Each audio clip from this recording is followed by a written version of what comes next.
உலகின் முதல் காதலர் தினம். இஸ்லாம் மற்ற மதங்களின் கலாச்சார அல்லது மத ரீதியான சடங்குகளை பின்பற்றுவதை தவிர்க்கச் சொல்கிறது. காதலர் தினம் என்பது பண்டைய ரோமானிய மற்றும் கிறிஸ்தவ மத பின்னணியை கொண்ட ஒரு கொண்டாட்டமாகும்.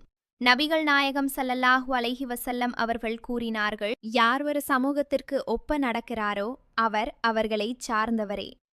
இஸ்லாமிய பார்வையில் காதலர் தினம் என்பது அனுமதிக்கப்பட்ட ஒன்றல்ல.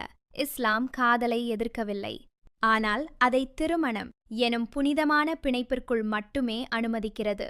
திருமணத்திற்கு முன் அந்நிய ஆண்களும் பெண்களும் காதலிப்பதையோ தனிமையில் சந்திப்பதையோ இஸ்லாம் வன்மையாக கண்டிக்கிறது. காதலர் தின கொண்டாட்டங்கள் பெரும்பாலும் ஆடம்பரம், வீண் விரயம் மற்றும் ஒழுக்கக்கேடான செயல்களுக்கே வழிவகுக்கின்றன. இதுபோன்ற செயல்கள் ஒரு முஸ்லிமின் ஈமானை பலவீனப்படுத்தும். முஸ்லிம்களுக்கு என்று அல்லாஹ் வழங்கிய பண்டிகைகள் 2 மட்டுமே. ஒன்று நோன்பு பெருநாள், மற்றொன்று ஹஜ் பெருநாள். இவற்றை தவிர்த்து புதிய சடங்குகளை மார்க்கத்தில் புகுத்துவது பித்அத் மற்றும் அவற்றை ஏற்றுக்கொள்வது தவிர்க்கப்பட வேண்டியவை. இஸ்லாத்தில் அன்பு செலுத்துவது என்பது ஒரு நாளைக்கு மட்டும் உரியதல்ல. குறிப்பாக மனைவி, பெற்றோர் மற்றும் உறவினர்களிடம் வாழ்நாள் முழுவதும் அன்பை வெளிப்படுத்த இஸ்லாம் வலியுறுத்துகிறது.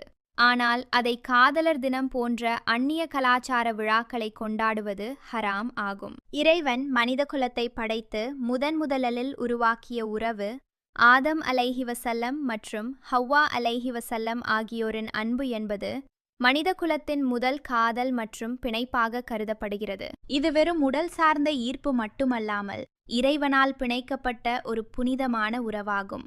குர்ஆனில் அல்லாஹ் குறிப்பிடுகிறான், அவனே உங்களை ஒரே ஆத்மாவிலிருந்து படைத்தான், அவளிலிருந்து அவளுடைய துணையை அவர் அவளிடம் அமைதி பெறுவதற்காக உண்டாக்கினான்.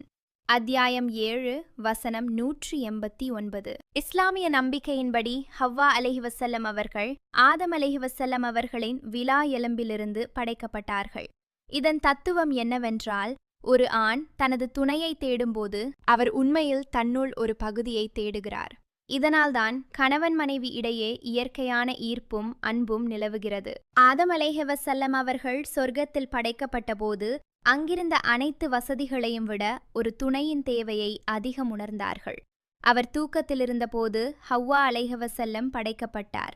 அவர் விழித்து பார்த்தபோது தன் முன் ஒரு பெண்ணை கண்டு மிகுந்த மகிழ்ச்சி அடைந்தார். இந்த முதல் சந்திப்பே அன்பின் தொடக்கமாக அமைந்தது.